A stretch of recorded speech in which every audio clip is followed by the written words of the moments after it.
Selamun Aleyküm. Salatu vesselamu ala Resulina Muhammedin seyyidil evvelin ve ahirin.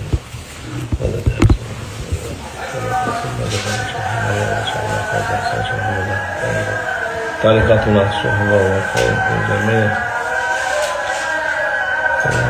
Selam.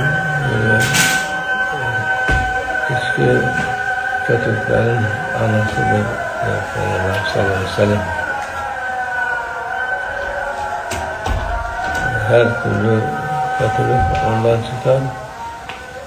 Ondan uzak durun diyor Allah Azze ve Celle Kur'an-ı Azimüşşan'da.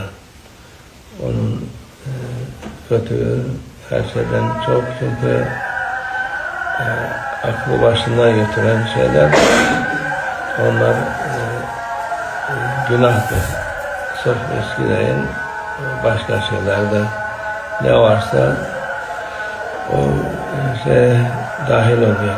İçki cinsine dahil oluyor. Onun için bazen şey yaparlar, yok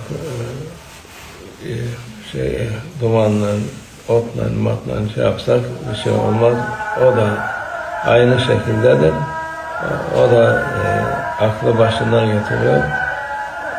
O zarardan başka bir şey değil. Allah Azze ve Celle insanı sair mahlukattan aklıyla şey yapmış, vermiş, akıl vermiş. Bu aklı kullanması lazım. Aklını başına geçsin diye, iptal etsin diye vermemiş Allah Azze ve Celle. Akıl zinettir, insanlığın süsüdür. Akıl olmasa, dediğimiz gibi hayvanlarda da akıl yok. Bir bildikleri iki şey var. O da yiyip içip başka şeyden anladıkları yok. Yemekten, içmekten o kadar yerler. Onlar fayda olur onlara. İnsanoğlu olmaz. İnsanoğlu mükelleftir. Allah Azze ve Celle ona bu aklı var diye şey yapar. Akıl olmayınca mükellef olmuyor. Yani şimdi insan içkiden madde aklı gitmiş, tımarhaneye düşmüş, deli olmuş, ne yaptığını bilmeyen insan için onların teklif kalkmıştır. Ve askatama mevhab askatama ocak diyor. Yani Allah aklı hediye olarak vermiş. Onu iptal olursa, ortadan kalksa, akıllı kullanamazsa o vakit hiçbir şey ona şey değil, vacip değil. Ama o kendiliğinden yani delirmiş insan, akıl yok başında, onun ne namaz mükelleftir, ne orucu mükelleftir, ne hacı, ne zekatı, hiçbir şey ona teklif yoktur. Yani onun yapacağı emirler yoktur.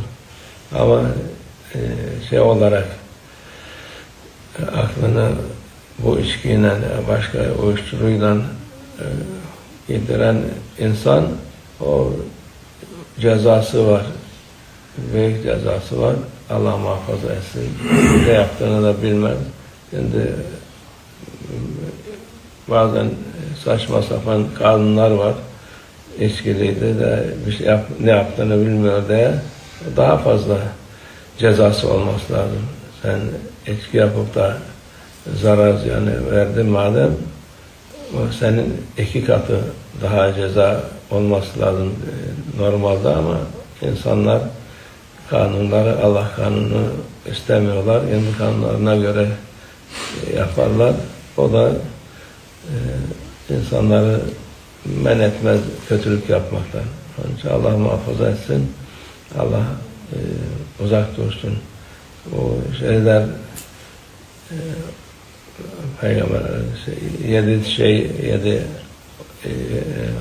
hizmet eden oken meken falan şey var, o hadis-i şerif.